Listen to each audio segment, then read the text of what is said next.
चांद तारों में नजर आए चेहरा तेरा, जब से मेरे दिल पे हुआ है सनम पहरा तेरा। चांद तारों में नजर आए चेहरा तेरा। हेलो साथियों, मैं विकेश कुमार एक बार फिर से आपका प्यारा चैनल नॉलेज जंक्शन मस्ती में दिल से स्वागत है।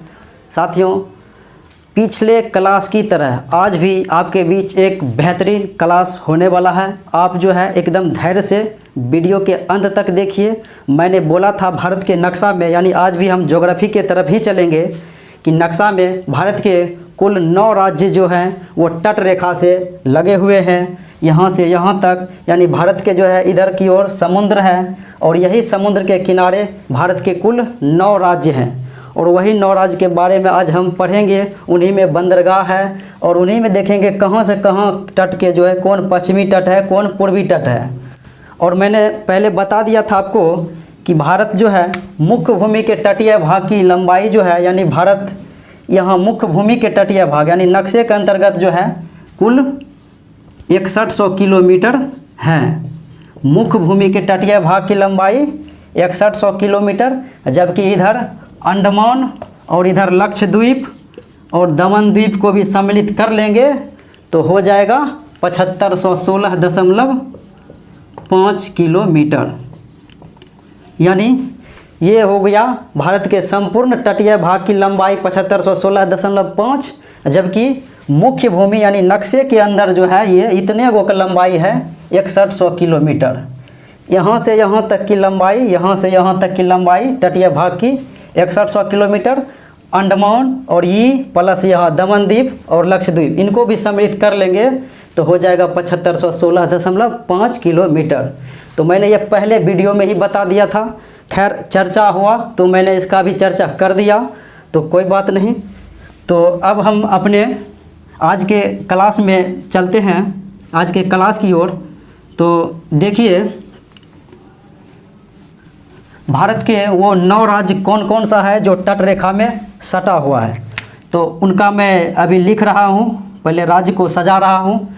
ये मेरा भारत के आधा नक्शा हुआ लगभग, ये दक्षिणी भाग का। तो यहाँ पे जो है गुजरात है, गुजरात, और यहाँ पे जो है महाराष्ट्र है, महाराष्ट्र। उसके बाद यहाँ पे जो है गोवा है। गोवा आपको पता है कि क्षेत्रफल में सबसे छोटा राज्य है, इनका क्षेत्र बहुत ही छोटा है। उसके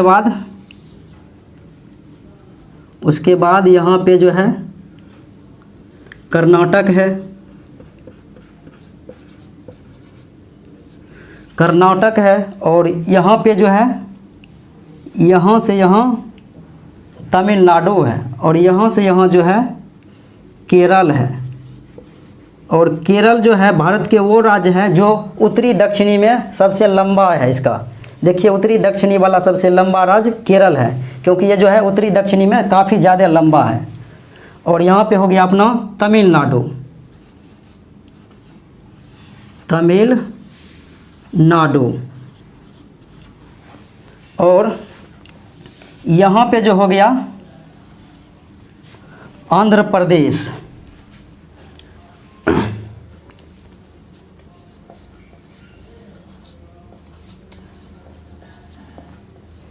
आंध्र प्रदेश।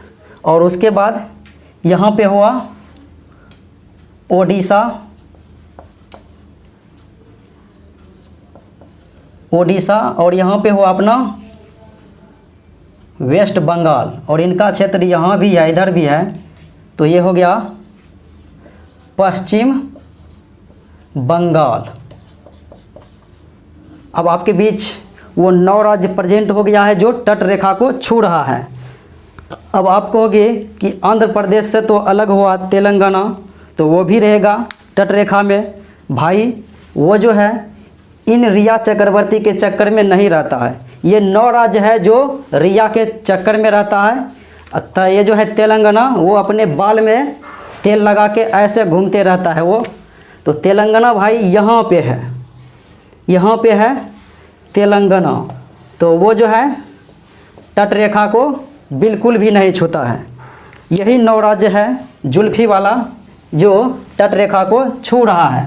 तो वो राज्य है गुजरात, महाराष्ट्र, गोवा, कर्नाटक, केरल, तमिलनाडु, आंध्र प्रदेश, उड़ीसा, वेस्ट बंगाल यानी कि पश्चिम बंगाल। तो देखिए इनमें सर्वप्रथम चलते हैं इनके तट का नाम, यानी यहाँ से देखिए भारत को बीचों बीच हम खींच रहे हैं। तो बीचों बीच खींच दिए, इधर वाले भाग हो गए पश्चिमी तट, यहाँ पे जो है पश्चिमी तट है ये, और ये हो गया भारत के पूर्वी तट, पूर्वी तट बीचों बीच खींच दिए। भारत के ये हो गया पश्चिमी तट और ये हो गया पूर्वी तट, क्योंकि उधर पूरब है, इधर पश्चिम है, ऊपर उत्तर है और नीचे दक्षिण है। तो देखिए अगर तट ये जो है भारत के पूर्वी पश्चिमी में बांटेंगे बीचों बीच, तो इधर पश्चिमी और उधर पूर्वी। तो पश्चिमी तट में आने वाले राज्य जो हैं गुजरात, महाराष्ट्र, गोवा, कर्नाटक, केरल है। जबकि पूर्वी तट में आने वाले राज्य तमिलनाडु भी पूर्वी तट में ही आता, क्योंकि देखिए उसका उधर ही ज़्यादा भाग है, इधर कम ही है। तो तमिलनाडु, आंध्र प्रदेश, ओडिशा, पश्चिम बंगाल, यानी 1 2 3 4 5 राज्य पश्चिम में है, तट रेखा को छू रहा है, और 4 राज्य 1 2 3 4 राज्य जो है पूर्वी तट पे है। भारत के पश्चिमी तट पर 5 राज्य और पूर्वी तट पे 4 राज्य है। तो देखिए इनमें जो है यहाँ से गोवा, ये जो गुजरात से गोवा तक के तट को कहा जाता है कोंकण तट। इन तट का नाम क्या है? कोंकण, कोंकण तट। गुजरात से गोवा तक के तट को कहा जाता है कोंकण तट, और यानी कि गुजरात भी कोंकण तट में, महाराष्ट्र भी कोंकण तट में और गोवा भी कोंकण तट में है। उसके बाद गोवा से कर्नाटक के यहाँ पे है मंगलुरु, यहाँ पे है मंगलुरु,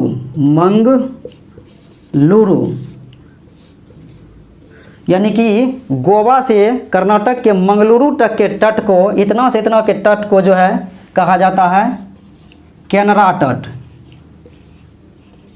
केनरा तट। और ये हो गया कोंकण तट। और यहाँ गुजरात से गोवा तक के तट को कोंकण तट, और गोवा से कर्नाटक के मंगलुरु पड़ता है कर्नाटक में, यहाँ तक के तट को कहा जाता है केनरा तट। और मंगलुरु से यानी कि यहाँ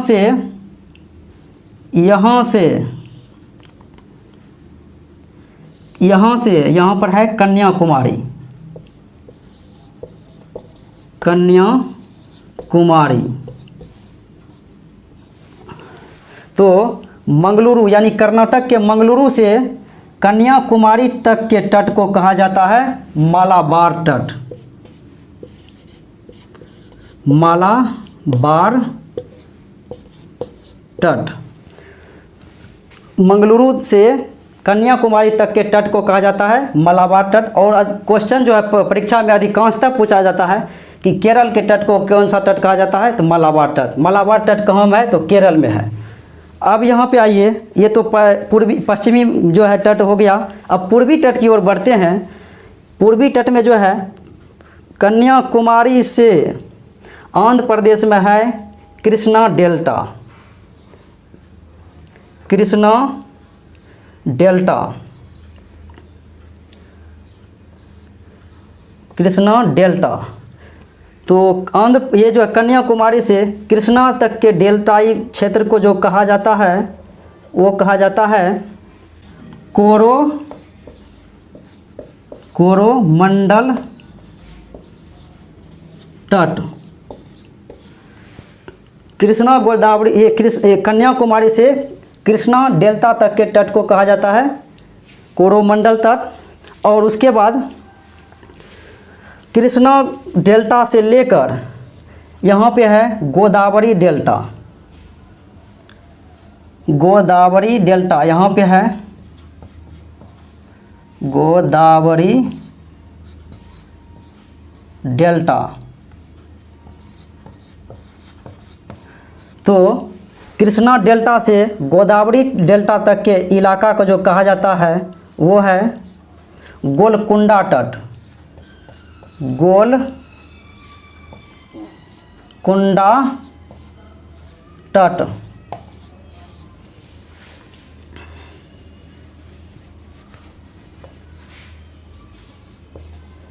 पूर्वी तट। अब देखिए कृष्णा डेल्टा से गोदावरी डेल्टा तक के क्षेत्र को कहा जाता है गोलकुंडा तट।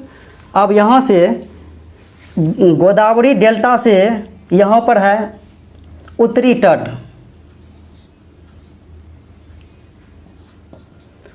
उत्तरी तट। तो गोदावरी से यहाँ से लेकर गोदावरी डेल्टा से लेकर उत्तरी डेल्टा तक, ये उत्तरी डेल्टा तक के तट को जो कहा जाता है उत्तरी सरकार। उत्तरी सरकार। अब देखिए एक बार और रिपीट कर लेते हैं। गुजरात से गोवा तक के तट को कोंकण तट कहा जाता है। गुजरात से गोवा तक के तट को कोंकण तट, और गोवा से कर्नाटक के मंगलुरु तक के तट को केनरा तट कहा जाता है। गोवा से मंगलुरु तक के तट को, फिर कर्नाटक के मंगलुरु से कन्याकुमारी तक के, तमिलनाडु के कन्याकुमारी तक के डेल्टा को ये तट को कहा जाता है मालाबार तट। मंगलुरु से, कर्नाटक के मंगलुरु से कन्याकुमारी तक के तट को मालाबार तट, और कन्याकुमारी से कृष्णा डेल्टा तक के तट को कोरोमंडल तट कहा जाता है। उसके बाद कृष्णा डेल्टा से लेकर गोदावरी डेल्टा तक के तट को गोलकुंडा तट, यानी गोदावरी आया तो गोलकुंडा। फिर गोदावरी डेल्टा से लेकर उत्तरी डेल्टा तट के मैदान को, उत्तरी तट के मैदान को उत्तरी सरकार। उत्तरी आया लास्ट में तो उत्तरी सरकार, गोदावरी आया लास्ट में तो गोलकुंडा तट हो गया।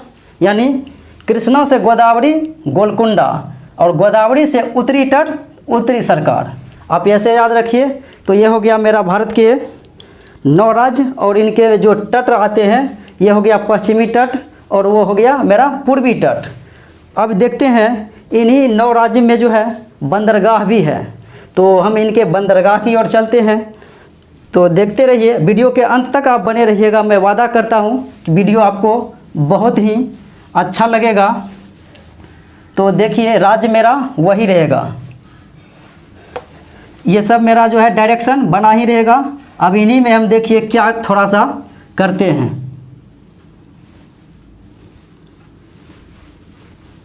पश्चिमी तट, यानी यहाँ से इधर का जो भाग हुआ पश्चिमी तट, और इधर से इधर जो भी भाग हुआ वो पूर्वी तट हुआ।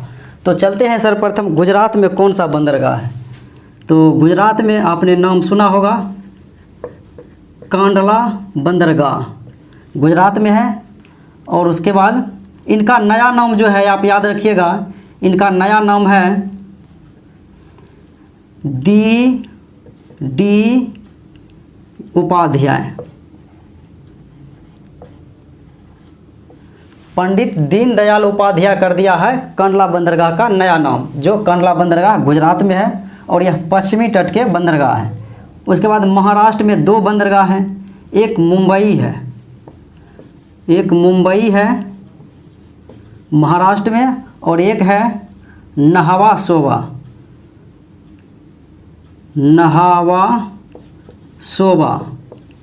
तो नहावा सोबा बंदरगाह और मुंबई बंदरगाह महाराष्ट्र में है। नहावा सोबा का नया नाम जो है वो है JL नेहरू, जवाहरलाल नेहरू बंदरगाह नहावा सोबा का नया नाम है। जबकि कांडला बंदरगाह का नया नाम है पंडित दीनदयाल उपाध्याय बंदरगाह। उसके बाद है गोवा। गोवा में बंदरगाह है मार्मा गोवा। गोवा में कौन सा बंदरगाह है? मार्मा गोवा। कर्नाटक में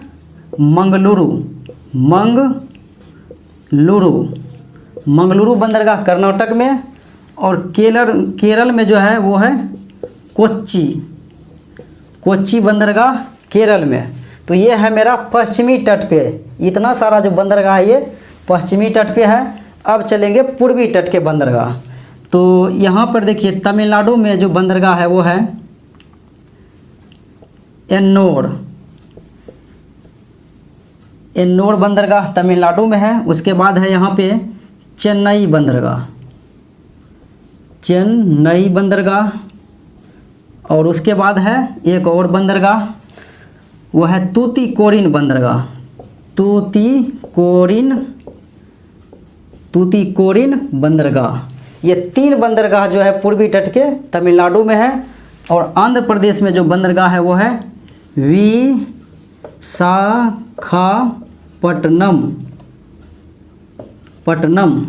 विशाखापट्टनम बंदरगाह आंध्र प्रदेश में है। और पारादीप बंदरगाह जो है, पारादीप बंदरगाह ये है ओडिशा में। और कोलकाता बंदरगाह, कोलकाता ये जो है पश्चिम बंगाल में है। और कोलकाता बंदरगाह का जो है नया नाम कर दिया गया है श्यामा प्रसाद मुखर्जी। श्यामा प्रसाद मुखर्जी बंदरगाह कर दिया गया है कोलकाता बंदरगाह का नया नाम। और एन्नोर बंदरगाह का नया नाम है कामराज। एन्नोर बंदरगाह का नया नाम कामराज। और कांडला बंदरगाह का नाम दीनदयाल उपाध्याय। नाहवा शोभा बंदरगाह का नाम JL नेहरू, जवाहरलाल नेहरू बंदरगाह। और वहाँ कोलकाता बंदरगाह का नाम श्यामा प्रसाद मुखर्जी। तो पूर्वी तट के बंदरगाह का मेरे पास ट्रिक्स है, तो मैं वो ट्रिक्स भी लिखूँगा। तो आप वीडियो के अंत तक बने रहिएगा। तो देखिए मैं इनको मिटा रहा हूँ, अब उनका मैं ट्रिक्स लिखूँगा।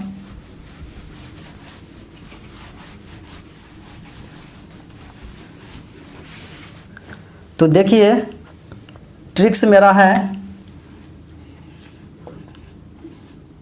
पूर्वी तट पर स्थित बंदरगाह।